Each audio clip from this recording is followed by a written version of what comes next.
Welcome, low ego action heroes. I'm Debbie Levitt from Delta CX. We are a full service CX and UX consultancy doing projects, training, and consulting. Check out our new case studies on the Customer Centricity website. That's customercentricity.com. And then you can find case studies. I think I'll put them under About. Hey, welcome to episode 184. Should we start with business goals or customer goals? This grew out of an article I wrote yesterday because one of you sent me a LinkedIn post from Teresa Torres, of whom I'm admittedly not a fan. And I ended up turning it into a Medium article, so I want to talk about it today, and I want to get your opinions too. So this is going to be a bit of a critical thinking article discussion adventure. It's not a think out loud episode. Hi, Ana Lucia. So let's start, as always, by thanking the people who are giving a few to many dollars each month through YouTube to help keep the channel in chocolate chips and streaming software. I update this every month or so thank you to everybody. Hi, Rima. I think you were job hunting. Is that you? How's it going? So yeah, thanks to everybody who's giving to the channel. Always optional, but always appreciated. Good morning, Ganesh. Good morning. Where are you? I'm in Italy. It's 6:30 at night. So what I'm going to do whenever we do these article shows, I'm just going to share my screen. We're going to read an article. I want to hear all of your questions, your comments, your agreements, your disagreements, your critical thinking. I promise in May when I tour America, I'm going to get a critical thinking hat because I do have a critical thinking hat. I wanted an accountability hat. Critical thinking hat, everybody. So make sure you've got yours on for today's discussion about should we start with business or customer goals. So with that, I'm going to get my screen ready. And let's see, if I press this button, this should work. Let's see. Okay, great. So you've got me, the optional tip jar, which I never tell people how to tip into. I always forget. How do you do it? Is it deltacx.link/tip? I don't even remember. The live chat aggregated room, and of course the article. It is on Medium, so you can find it on Medium. It's Start with Customer Value or Business Value. Ana Lucia says, I have to read your article for sure. I'm working on a study case for my portfolio. I've been having troubles turning a business problem into a problem statement or user problem. Let me know if I can help. Okay, so this is a shorter article for me. This is a medium-sized article, so I might wait to take your comments at the end, just get through the article, and then we'll have our discussion. So here we go. Today, someone sent me this video posted to LinkedIn where Teresa Torres explains why you should start with business value. Here's a transcription. It was a short video. Quote, an opportunity solution tree starts with a business need, the outcome at the top of the tree. Next, we map out the opportunity space by exploring unmet customer needs, pain points, and desires. Some people ask, why don't we start with customer needs? A product team's job is to create value for the customer while creating value for the business.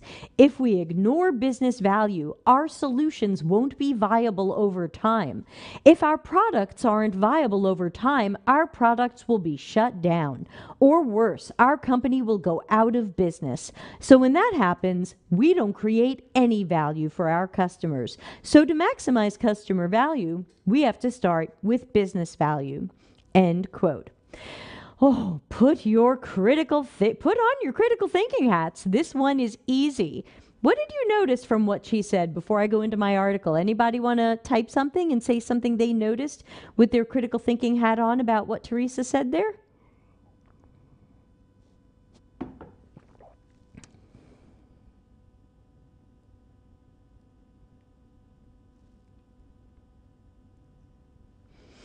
But customer value equals business value? Maybe, not necessarily. The customer value is what quality and value we create for the customer through our products or services and experiences. The business value is usually we made money, we saved money, and yes, they have to come together. Oh, good, David's here. Anna Lucy says, if your customers love your stuff, your business will bloom. David says, I doubt see this as a diametric choice. All business ops and challenges and customer value and risk should be scored together, so each item has a business value score and a customer value score. Yeah, that can certainly be a good way to look at things, especially at prioritization time. Karen says, playing in scarcity and fear. Yeah, it does seem a little fear-based. Like, if you don't put business value first, that's it. Your job's going away. The whole world is just going to burn to a crisp and your company will go out of business thanks to you not starting with business value. Yeah, Ralisa says she's straw manning. Yeah, I even mentioned that in the article. So great job, critical thinking and responding, everybody. I'm going to continue with the article. So first I say, are we customer-centric? We can't say we're customer-centric or user-focused if users and customers aren't considered first.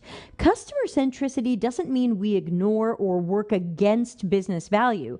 Claims or implications of this type are straw men. Companies are unlikely to work on projects that don't create enough business value, but you can start by looking at what the customer needs and then tie that to business goals.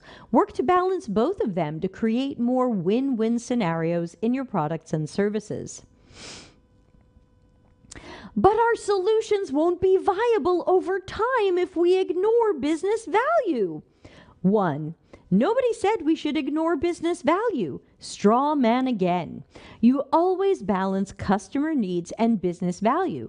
The better you understand customer needs and deliver value related to those unmet needs, the more business value you will likely create. Better word of mouth, more loyalty, higher spending, more frequent spending. So many wonderful business positives await teams and companies who are customer-centric. 2. It's true that your solutions won't be viable over time without business value because the business is unlikely to put resources or budget behind something from which it doesn't gain revenue or achieve goals. So that makes sense. But your solutions won't be viable nearly immediately if you aren't focusing on the real needs and tasks of potential and current customers. Let me say that again. Your solutions won't be viable nearly immediately if you aren't focusing on the real needs and tasks of potential and current customers. I am worried less about the solution won't be viable over time if the solution is partially or wholly wrong for our customers now. Customers expect quality, value, solutions, help, efficiency, speed, and satisfaction. If this is secondary at your company, customers know it. You can tell. As a customer, you can tell when a product, service, website, app, or something else was really designed for you, what you need, and how you think. You can tell when a product, service, or something else was created to improve something in the business, but you are a pawn, an afterthought, or in unethical cases, a victim. Since most companies right now pray at the altar of speed over quality, customer centricity, quality, and value can be your differentiation. You can stand out from other companies by being the one that took the time to conduct qualitative research with current and potential customers, deeply understand them, and craft the right solutions to the root causes and real problems. And that'll make you wild money because people love that. Does starting with business value maximize customer value, as Teresa said? This sounds like, we will put business goals and needs first, and then we'll do whatever we think is best or good enough for customers within the box of what we pre-decide is best for the business. Starting with business goals doesn't guarantee any customer value. We might be business-centric and product-led straight into our usual cycles of building the least we can and hoping that we fool customers into thinking it's good enough. This fantasy should be replaced by the harsh reality of the costs and negative effects of customer support utilization, complaints, poor ratings or reviews, and sales having trouble selling whatever it is that we offer. But we normally hold on to the fantasy and look for the KPIs the business wanted to see. I have not yet seen a company put business goals first and have that translate to maximum customer value. I think about crappy KPIs that leaders and execs are focused on and how projects become the creation or optimization of product to push more business value. Starting with business value is business centric. We can hope that we will still create some or a lot of quality and value for the customer, but it sounds secondary because it is. If the customer needs a car, the business sees more value in building the customer a bicycle, and we build a bicycle. Did we maximize customer value? Did we care about customer needs or value?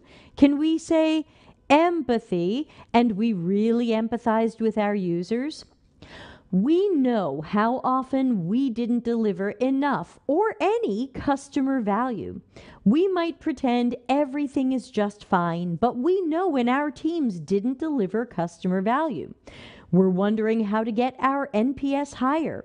We're wondering how to reduce customer support utilization about our feature or the area of the product our team owns. Salespeople report that customers are threatening to leave, leaving, or downgrading because of whatever we just released or the lack of the features and fixes customers really needed. We want to start optimizing and A/B testing changes and fixes in the hopes that things look better for somebody, usually the business. We miss our own KPIs or OKRs for the project and should be accountable to someone, but product managers and teams are rarely held accountable, which is another problem. The voice of the customer says, our product is broken. Tweets, posts, reviews, and complaints say that this doesn't work how it should. These and more are signs that you built for the business and not for the customer. They're also signs that you didn't have or didn't work from great early generative qualitative research, which would have supplied the evidence on which you would base strategies and decisions. Product management should be strategic, not just taking orders from the business. The best product managers will know how to create business strategies, goals, and decisions around customers' unmet needs. If the business wants a customer to click button X more, but the customer wants to click button X less, a great product manager needs to show the business the longer arc of how catering to the customer creates short and long-term business wins. This is part of the product and service strategy work that we do at Delta CX. We start with great qualitative research. We learn who target audiences are, what they need, how they do things, and what we have the opportunity to improve or innovate. We then tie those to goals the business already had, or we advise companies on new goals and changing their strategies because of the opportunity for even greater gains when we truly deliver high quality and value to our customers. Is there a tree or map that puts the customer first?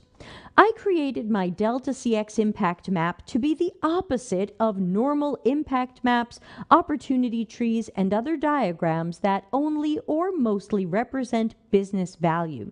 My impact map starts with something the customer needs, maps the root causes, which we would know based on qualitative, preferably observational research, highlights the negative impacts on the business without this solution, and some of the KPIs and positive business impacts we'll see if we create what the customer needs. Win-win. You can learn more about the Delta CX Impact Map in my YouTube video. Just search YouTube for Delta CX Impact Map, or in Chapter 18 of my book, Customers Know You Suck. Article on impact maps coming in the future. Be careful of logical fallacies and other tactics used to distract and confuse you. It can be hard to separate good and bad ideas when claims escalate quickly to the company will go out of business and you'll lose your job. Your natural reaction is, oh my God, I don't want to lose my job. I'd better put business value first. Stop, breathe, process what you heard, and think critically about it. Be careful of straw man arguments. You can and should be customer centric while identifying and growing business value. These don't have to be opposites and shouldn't be played as such. I expect people who offer customer peripheric, anti-customer centric advice, training, books, etc., to double down and possibly use more of these logical fallacies and fear tactics. If they switch to being customer centric now, that would undo everything they've sold you so far, which would be bad for them. You'd have many questions about those books or training you paid for. Rather than having to explain why they now recommend the opposite of their book or training, I expect these authors to double down and use logical fallacies to try to make you think you must do it their way. Keep that critical thinking hat on and consider what authors and trainers, including me, suggest.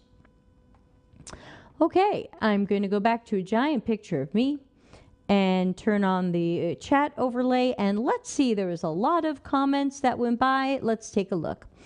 Rima says, how can one clearly define the business value if the user value is clearly undermined? Good question. Karen says, customers don't want more engagement. They want to complete their task efficiently. I think I said that. Is that from my book?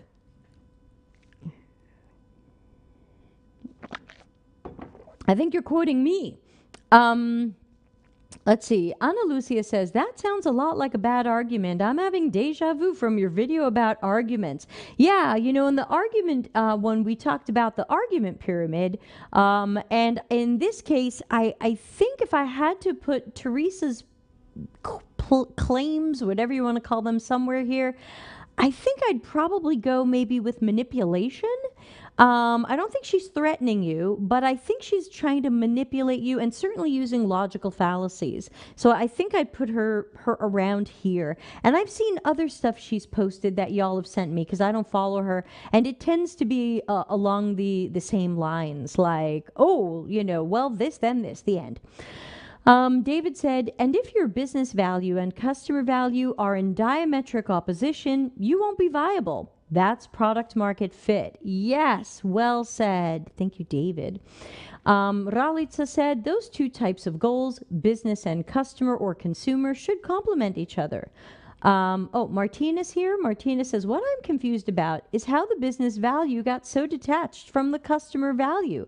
Like, how can the business value not include the customers? Without customers, there is no business. I know, I keep asking this. I keep saying to people, what are you doing here? There's only so long your business will be viable if you're only looking at what the business can manipulate people into doing or what you think makes the business money without really giving people what they need or want. Do you think they don't notice? You're a customer too. Do you not notice when the companies you do business with don't fix the broken stuff and release new broken stuff? We're not non-intelligent. We know. Shweta says, how do you deal with org incentives where they go against good CX practices, like velocity is rewarded for engineers as a performance metric, things like that? Yeah, I've said in my books that velocity as a performance metric is a poor choice because it often pushes engineers into trying to be assembly line robots, like just get more done and we'll figure out quality later. I think we have to bake quality back into everything. Even engineering definitions of quality are I find often strange. So it's hard. We have to find the balance between going fast and doing the right things. That's why I've drawn this little triangle, which I think shows up in chapter, someone help me, 16, 18? I don't remember. But this is my little model about efficiency. And basically, to me, you're not going to be efficient if you don't find a balance between these things. You have to balance what the customers need with how fast you're trying to go, which is probably too fast, with the idea that we want to cut risk and waste. Because sometimes we go too fast and we run with guesses and assumptions, and we later on have risk and waste. We have to redo things or undo things. Those weren't in balance. And of course, if we're not taking customers' needs into account, congratulations on being fast. As I like to say, let's not congratulate ourselves just yet. Ralitza says, I have to say, sadly, people assume it's them and not what they're using. Even now, I still catch myself thinking I'm doing stuff wrong when the product or service is not meeting my needs. Yeah, I know what you mean, and I think that's like a little bit of accidental gaslighting. I tend to think I must not be the target audience. This thing does not work the way I need it to. This must be built for somebody else and their needs. Let's see, did I miss? I missed a couple of other comments. Ana Lucia says, why can't business value and customer value be considered at the same time? Yes, they've got to be. They have to be. You can't only consider one. I'm a customer-centric, user-centered, human-centered person, but I'm never going to say, forget about business value, forget about what the business needs, forget about what we have to do to make money. No. Straw man. Let's see. Ana Lucia says, until a few months ago, I was seeing a lot of fake customer centricity and people saying the customer comes first while their actions said otherwise. Now they just don't care and say how it is. Yeah, they just say put the business first because we have to create business value. Yes, we have to create business value, but to me, the path to business value is customer attraction, satisfaction, and retention. If you can't do, I made a graphic for those. If you can't do those things, okay, not that great once things are up. And I know the aliasing is a little funky, but if you can't do these three things, congratulations on all your business goals. Congratulations on all of your manipulations. Congratulations on how many times you made people press a button. It is chapter 16. Thank you, Martina. David says going fast and failing is like exceeding the speed limit on the way to the wrong place. Oh, David, you're in fine form today. Excellent, excellent, excellent. Get that on a shirt, everybody. By the way, over at the Delta CX shop, there are new shirts. Looks like I'm clipping a little. I'm sorry. I'm so excited. I got loud. Let's turn my mic down. There's some new stuff over on the Delta CX shop, which you can find at deltacx.shop. I put up FAQs, or content without strategy. I already had their Let's Not Congratulate Ourselves Just Yet, which was written by my friend Eli, and put up something else. I don't remember what, but we've got a couple of new things, new catchphrases up there. So yes, that is my article. It was inspired by a friend of the show who sent me that Teresa Torres thing. I look forward to the day when I agree with something she has said or done. I just haven't found it yet. I also think it's extra sad that she seems to work so hard against good customer experiences and put them so secondarily when, based on her own LinkedIn, she worked in UX in the 90s. How soon we forget. Evidently, she worked in UX and the next day was a product manager. So if she can do it, you can too. Hey, this is a short show. This was 23 minutes so far, 24. Anybody have any thoughts or questions about business value versus customer value and goals? Obviously, on this channel, we are all about being customer centric, but balancing that with business goals and business value. But what else can we say? But I'm happy to take any questions or comments you have. And while you type those out, remember that tomorrow is Office Hours Ask Us Anything with returning special guest Greg Marinelli. Everybody loved him last time. Wednesday, we're doing another article discussion. Who saw my new article, AI Users Are Neither AI Nor Users? If you like talking about AI, and I'm already tired of it, we'll be doing that article on Wednesday. Karen says, I have to go. What? Thank you for clarifying this. For me, this topic is fundamental for product development, but I have a question. How can we explain the success of companies that prioritize business goals and do not conduct proper research yet achieve dramatic success? I would have to see what that success was, because it's hard for me to say, oh yes, there's this one easy answer to companies that claim great success despite, like Facebook seems to have great financial success despite being nearly 100% evil and definitely not customer centric. So yes, it's absolutely true that businesses can succeed not caring about the customer, building things that work against them. The question is, who does your company want to be? Most companies want to be more like Apple. They want to be more like Apple, who invests billions of dollars in research and development, doesn't rush out MVPs, and tries to really build things that will make users thrilled to pieces. People are loyal to Apple because they love the products, not because they got tricked into something. Ralitza, question. I saw you asked an interesting question about ways to transition into product management. What's the background? New article, research project. Neither. Trying to help UX find its future. I think that product management is going to land grab UX and we're going to have a hard time stopping it. So I think we should take those jobs. And my question was, how will you qualify for a product management job that wants UX skills if you're coming to it with UX skills and not much or any product management background? But I got an email in during this show that might be part of the answer to that as well. So yeah, just trying to help everybody in the future of UX. David says, most of them are burning venture capital and aren't profitable. Yeah, that's a great point too. A lot of times people's dramatic success is a vanity metric.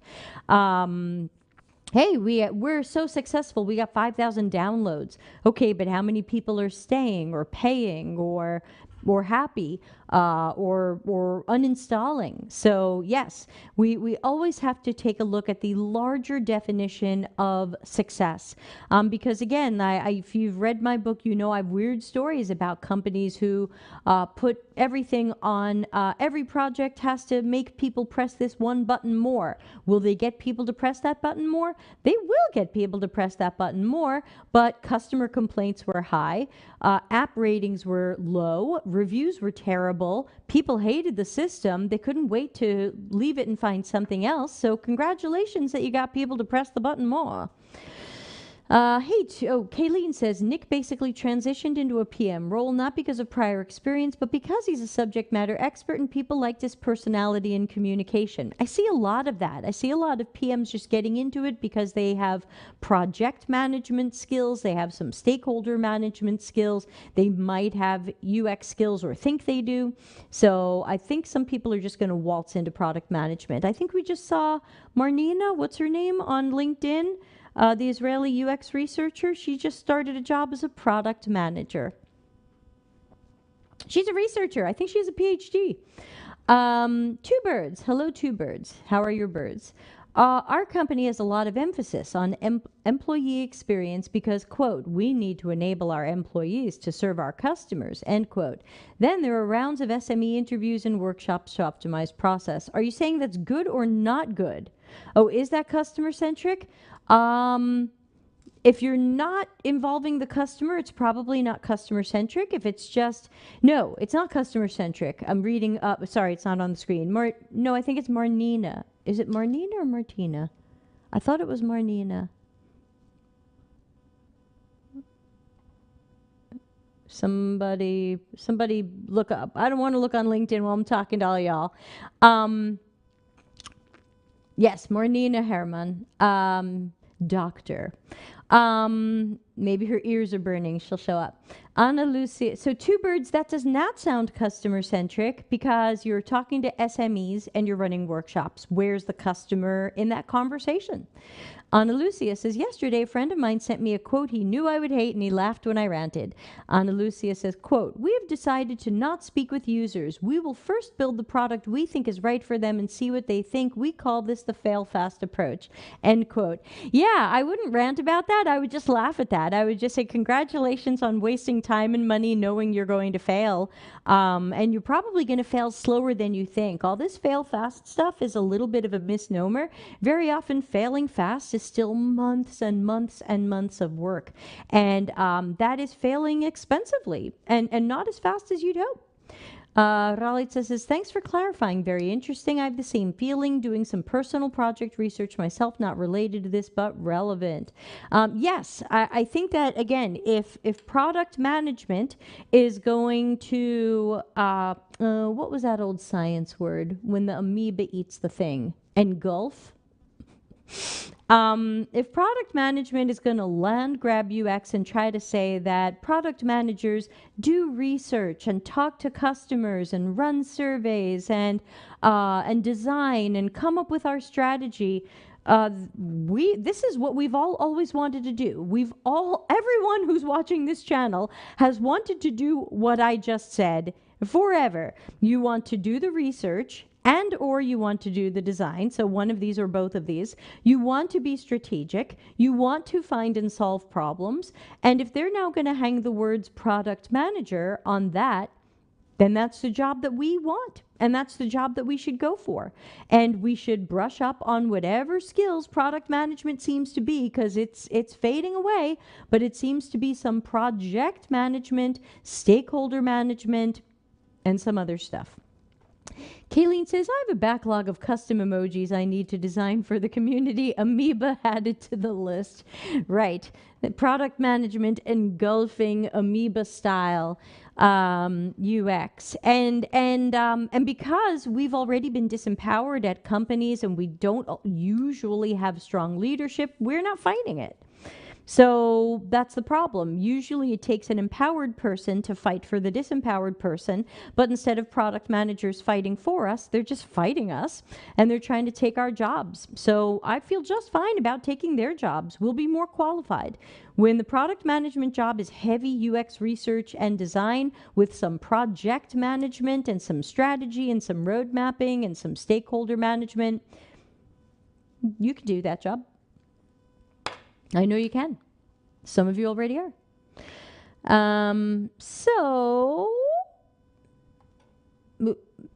Yeah. What else is coming show-wise? We talked about office hours tomorrow, double office hours tomorrow. So I'll be doing 2 of them to catch other time zones. Might even catch Kayleen still awake. Let's see, Thursday live stream. Oh, Thursday's Darren. Live stream is evaluating UX education with Darren. That's Thursday, special extra Thursday show, everybody. And then our Friday show is about how great Karen is, though he just left. But seriously, Friday's show, because a lot of people ask me, Deb, how do you know a good UX portfolio? Because honestly, only about 4% of the portfolios I see really do impress me and really make me want to meet somebody. And friend of the show, Karen, who just left, sent me his portfolio for a review a few months ago. Maybe it was December or November, and I was really impressed by it, and I ended up hiring him for a project we did.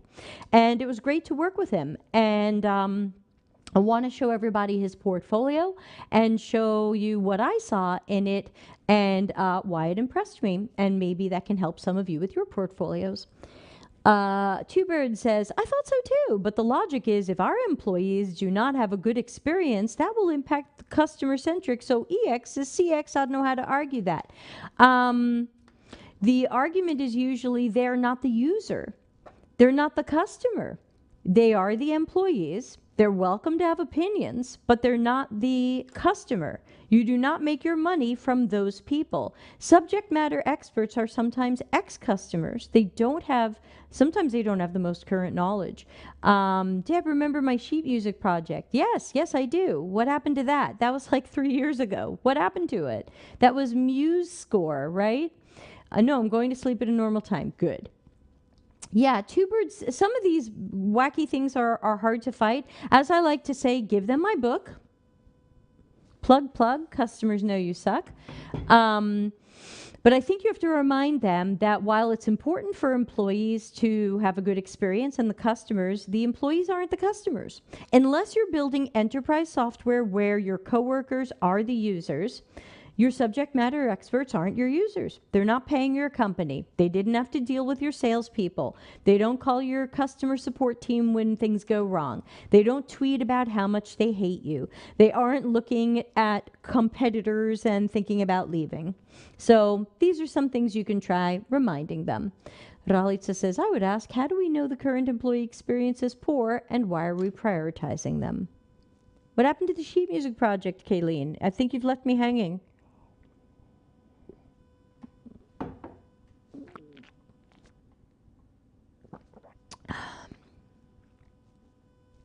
I guess I'll never know. Yeah, so great shows every day this week. I really hope you'll join us 6:30 p.m. Italy time, as we always do. Again, tomorrow, office hours. Wednesday, my article on AI users, things like synthetic users and native AI who just got millions in funding. Thursday with Darren, and Friday, a great portfolio I saw that made me want to hire someone. Then you're not going to want to miss Monday. Monday, I'm doing my new long version of my Don't Democratize UX content. It comes from chapter 12 in my book. So if you've read my book, you've seen most of this, but I have written some new slides, even newer than the book. So Monday will be Don't Democratize UX. Mostly Don't Democratize Research. And product management might eat us up anyway, but we'll deal with that another time. I guess I'll never find out what happened to Kayleen's music project. She left me hanging. Let's see. And also note that I have a lot of travel coming up in May. I'm away the entire month, so there might be a lot of show cancellations in May and very limited coaching time available in May. So if you're looking to grab some of my time, you might I don't know what to tell you. So ping me privately to figure that out, because I'm going to have to block off a lot of time. Don't try to book it now. I'm probably going to have to move you. All right. Thanks again to everybody for a cool discussion. Lots of great people. Names I know, some new names. But thanks to everybody who's here. And I guess we'll just wrap it up for now a little bit early. And I hope to see you tomorrow for one or both of the Office Hours Ask Me Anything shows. Thanks. Bye. Customer centricity as business intelligence. Visit deltacx.com to learn why we are